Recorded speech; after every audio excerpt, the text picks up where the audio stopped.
it's going to come down to him finding a team that both him and the Texans agree are the best fit for both of them. Because at the end of the day, the Texans can choose just not to trade him.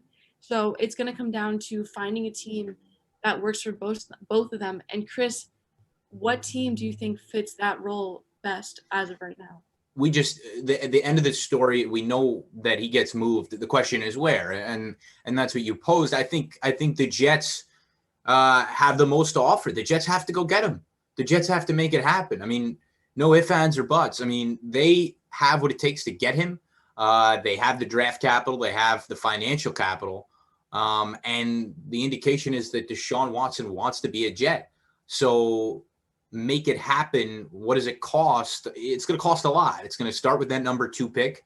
It's probably going to include that number 23 pick. So 2 first-round picks right there this year.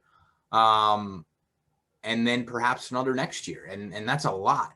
That's a lot. It doesn't make me feel happy, but I mean, you're going to have to pay. I don't know if Sam Darnold makes his way into a deal. I don't want to see anybody else in the deal, though. I don't want to see Quinnen Williams in the deal. Like that this Texans team is going to ask for a big-time player in return. If the Jets go get Deshaun Watson, well, it's win now mode. So you certainly don't want to scale back in terms of what you already have. Some of the few talented guys that you already have, Quinnen Williams being one of them. There is no reason why a quarterback as good as him should be on a bad team. So he's made an assessment about Houston. He's probably right about it.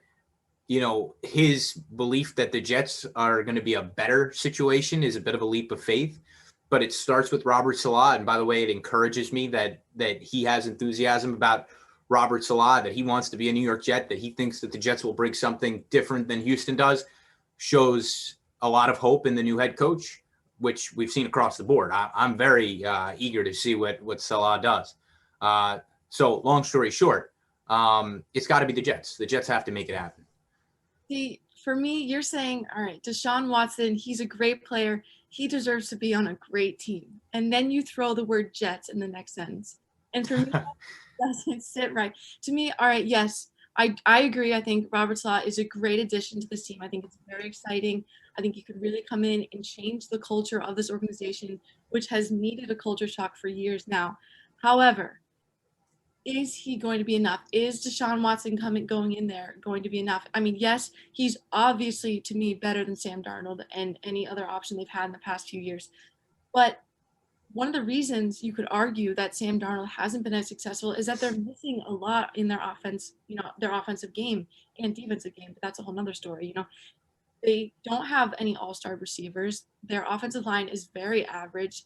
Running game isn't there, So you bring in Deshaun Watson into this situation, and you're kind of putting him in the same situation he was just in, just a new organization and a new coach. So I don't know. I agree. I think for the Jets side of things, it's going to help. It would help them immensely. But for Deshaun Watson, I'm thinking, is this really where you want to go? Is this really the better option? I mean, we're talking about a Jets franchise that has been the laughingstock, no offense, but the laughingstock of for years now. And to me, hearing, oh, well, the Jets, that's a much better option. It just doesn't sit right. And then, you mentioned the Jets have the most to give, right, to get Deshaun Watson. But if you have the most to give, you also have the most to lose.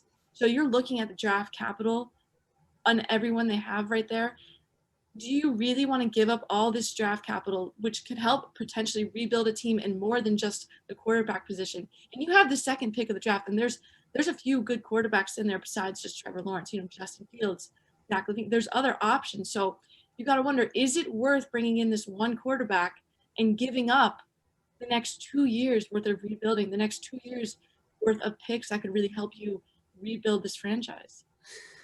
I don't think there's a question that it's worth it. I don't think you can say no if you have the opportunity at Deshaun Watson. Say what you will about the quarterbacks. You may love him. You may love Wilson from BYU. You may love Justin Fields from Ohio State. But there is no replicating Deshaun Watson. He is a ceiling for probably both of those guys. And you don't know that they recognize that ceiling. So I understand it takes more than just the number 2.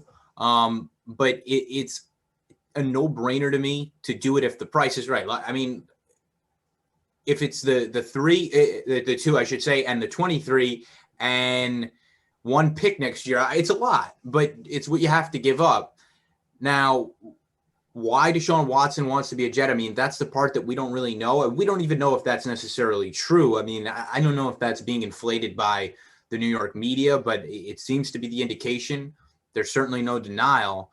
But the bottom line is that the Jets control this market because they do have the best pick, which means that they may not have to tack on 2 additional first-round picks. Maybe it only costs 1 and a second or something else.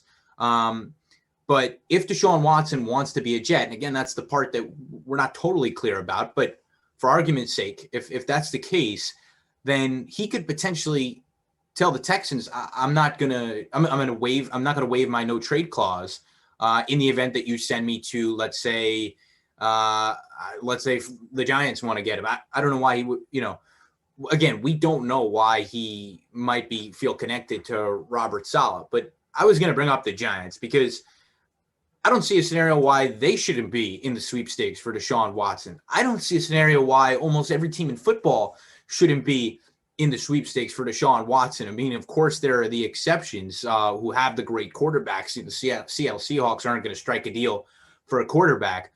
But if I'm the Giants and I got 2 years of Daniel Jones, I would consider it. I mean, he's an instant upgrade for a team like that. I think every team should be in the running. And like I said, no matter how you slice it, the Jets have the best case here because the Texans are going to want their shot at a quarterback in this draft. If they give up Deshaun Watson, they get the number 2 pick after Trevor Lawrence. They get their shot. If they love Wilson or Fields, they're going to get their pick. So the 2 is just that valuable.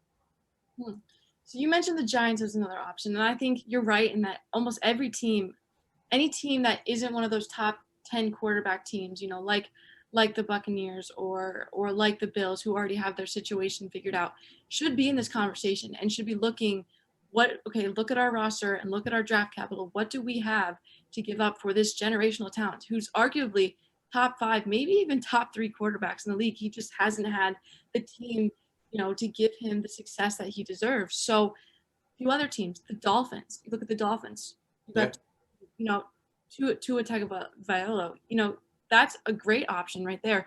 He was back and forth with Ryan Fitzpatrick all season with the Dolphins. They also have a bunch of draft picks available. And you look at that situation, defense is good. Offense is just a few more weapons away from having a very, very competitive team. They have a strong front office, which is opposite of the Texans. They brought in Brian Flores. He's been amazing there. The team seems to be really bought in. There hasn't been a lot of drama, which is, again, just so different from what Deshaun Watson has been used to. They have the number 3 overall pick this year. They have the number 18th overall pick. They have some different options. Cornerback Xavier Howard, he could be a piece that they could potentially move. He was tied for the most interceptions of any player over the last 15 seasons. So he kind of goes under the radar. That's one piece they could trade. There are other options, I think, for Deshaun Watson to look at beyond just the Jets, who have maybe a better chance of being competitive sooner than the Jets might be. The Jets absolutely have a lot more to do beyond the quarterback position, right? They're a 2-win team. So how many wins does Deshaun Watson get you? Well, it's hard to measure. I mean, does he vault them immediately to 10 wins? I don't think so. I think it requires more. I mean, he was able to win 4 games with a bad team. So the Jets are a bad team. You'd have to start from there and say you need a lot more around him. And frankly, there's not a position group that's an exception to that. The Jets have a need everywhere. They need a running back. They need receivers. They need cornerbacks. They need linebackers. They need linemen. They need everything. So it might be a process. I mean, you may be able to make free agent signings. I haven't looked too much about the market this year, but you go in, you bring in Deshaun Watson, and the Jets are a different destination for free agents. They're a different destination for anybody you draft. You've got the new head coach. You've got the new quarterback. All bets are off. Everything is different at that point.